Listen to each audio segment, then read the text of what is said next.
everybody, Richard here, and welcome to the Nerd Life. And today we are going to be delving into... What are we going to be doing? That's right, we're taking another trip to the journey into Forgeworld. Woo woo. Ooh, ready to go. So what I've been working on is my Knight Castigator. You know, I've finally been able to... I was drooling over it. It's so exciting. I finally got back on it. I don't have a tripod in here right now, so we're gonna free range camera go it. I had one somewhere, but I don't know where it went. Anyway, we're gonna free range it right now. We're gonna go table down, and I'm gonna show you what I've got going on this here feller. There's gonna be some other stuff on the table that looks like Forgeworld stuff, but some of it's not Forgeworld stuff. So we just want to talk about that, okay? Okay. So in the meantime, let's go table down and check out the Castigator and see where I'm at. Alright guys, so here we are, table down. Here is the Black Griffin walking up. Hi, how are you? Would you like to see my Castigator Knight Castigator? Yes, we would. We really would. Well, let's pan up and see it, shall we? Are you looking at my butt? Stop it. It is a cute butt, though. So, here we go. Let's put him on the base with his little figure. So, first things first, since he has trained under Thane Blood Moon? Blood Wolf? I can't even remember what I named the guy. I gotta go back and look on my paper. But anyway, since he trained with the Space Wolves to learn the way they're fighting and all that stuff, he loves their culture and everything about them, so he adorns his Castigator with Space Wolf gear. So what I did was on that's not glued on yet, but I drilled a little hole, and there were these earrings we had that had chains hanging from them and stuff. So I pulled the chains off, drilled a hole in the shield itself. Let me see if I can focus. It's not focusing very well.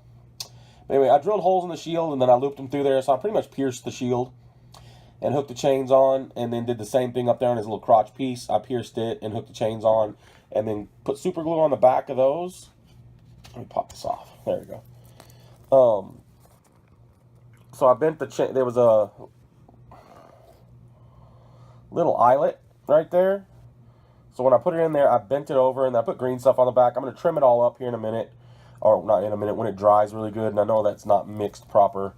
This was like a cruddy old piece of green stuff. I hope it holds, period. But it's pretty much just to kind of get it on there. Like I said, I'll clean it up and everything. You're probably going to see some of it from behind. But anyway, we're going to let that dry. And then I'm also working on up here, giving the Castigator, well, it's not glued, so I can turn his head. Giving the Castigator a beard. So I've got another wolf pelt, and what I did was make it look like it had been hooked up inside underneath there. And around on this side too. Focus. Focus. There you go. So once that green stuff dries, I'll go through and clean it up and texture it all out and stuff. Actually, this one's been on there for a little while, so I can probably do some of the big cleaning up from like underneath there right now. Like I said, sorry about my... excuse me, and me being sick, sorry about that, but also sorry about my floppy camera business. I am trying to get back in the swing of things and getting back to where I used to be on my stuff. It's time consuming, it's taking a little bit, but I'll get there eventually. So anyway, there he is.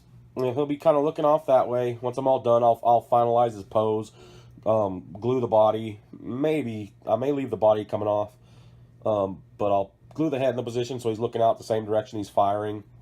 I like the way his arm's back there. I didn't glue this on yet, the top part, because I'm still trying to figure out if I'm going to do what I thought I was going to do inside there.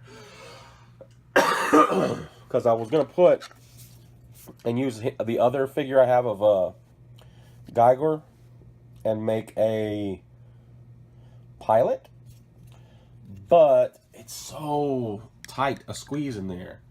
I mean, you know, even his body alone would barely fit in there in any kind of good fashion. So like I said, I'm really thinking about, I'm just going to forego that and just put this on there and be done with it. And just go ahead and, like I said, seal it up and everything. And then save the cockpit seat for something else. Sorry guys, man, this cough is kicking my butt. Yeah, so, I will show some, give me a second, let me pause. Alright, so we're straight up table down now. I'm going to show you, I have a Sicaran here. It's nothing that's glued on. But, so the side sponsons, I decided to go, where is it? Heavy bolter route on these guys. Let me get the rest of this stuff all over here. Hey, look, I'm going to show you something, but I'm totally not ready to show you yet. Excuse me, guys. I'm sorry. I'm just choking up a storm over here. Cough, cough, gag, gag. So, yeah, I went heavy bolter. Everything I do has the same polarity, pretty much. So that hooks on just like that. Now, what I thought was cool is I also have this that I picked up a while back. The land speeder, or is it land speeder? Yeah. The old land speeder. So, you can put the missiles on it. But then I also have that. So I can put the last cannon on there. What dawned on me is like, holy crap. This setup is the same. It's the exact same way on all the side sponsons, you know? It's that exact same situation, or exact same style, all of them. Down to the Predator tanks for the 30K, all that stuff has the exact same side sponsons. So, I was able to glue this piece down here, and then put some green stuff in there, and then add a little bit of super glue around the edges, and just shove a magnet down in there deep enough to where another magnet would click in on top of it. You know, and I did that, I did it on this one first. So when I got this and I noticed they were the same, I did the same thing on it. So that allows me to do things like this. Now, whether this is rules friendly or not, I think that looks pretty wicked. Sicaran tank rolling up with some missile launchers. But then I can also put the last cannons on the side of it, which the tank actually came with the option of. So I like that. That turns out really cool. I mean, ultimately, I would need extra sponsons, like if I wanted to do last cannon land speeder and last cannon Sicaran. But just the fact that I have the option to do that, you know, that's really cool. So I just want to share that so that way if anybody else has this and they hadn't noticed that, which I'm sure you have. I'm late to the party as always. But check it out. See it. Magnetize all your weapons. Make them all cool and stuff. Because it was chains for days, man. Chains for days. And it was really easy to do all this stuff. So, yeah. Anyway, I like what I saw. So I like the way it turned out. I'm happy and I'm pleased with it. Look, I can do a missile launcher on one side. And I can do a last cannon on the other side. Pew, pew, pew, pew, pew, pew. Anyway, guys, that is it. Again, this was predominantly for this guy over here. To kind of show you where I'm at on him. I'm going to try to figure out some more stuff. You know, I've got a couple extra pieces of Space Wolf pelts. And there's another piece around here somewhere. I don't know where it went. But anyway, I've got it laying around somewhere. I want to do some more things like hanging some off here. Having something that drapes over the top kind of. And then, of course, his shoulder pads, when they finally come out, when I put those on, I'm going to want to do something on there too. So, anyway, pretty much that's where I'm at right now on this guy. Hoping to get the modeling portion of this completed. I did have a bit of a pain with this. I used a blow dryer and heated it up and got it bent most of the way. So this little piece up here is still not fully in there as much as I wanted. So I got some green stuff in there. Same thing with back here. I had to do some green stuff. Once it's fully cured, I'm going to come and trim it up so it's smoother. But after I used the blow dryer, I went ahead and went in the kitchen and got a big old thing of water, heated up in the microwave for like 3 minutes to where it was all practically boiling. And then I let it sit in there for 2 minutes and pulled it out, and I was able to, it took me like 2 or 3 shots to get it bent and posed enough, and it's still, if you look right in here, some of it started to split. So I may go back in there later with some tiny itty bitty bits of green stuff and just kind of smush it down in there and clean it all up. Or who knows, man, it's something you might not even notice, honestly. Like, I'm sure none of y'all would have noticed it had I not pointed it out.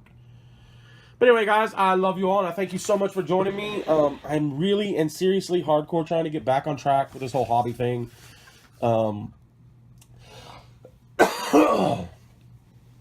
Struggle is real. Life is real.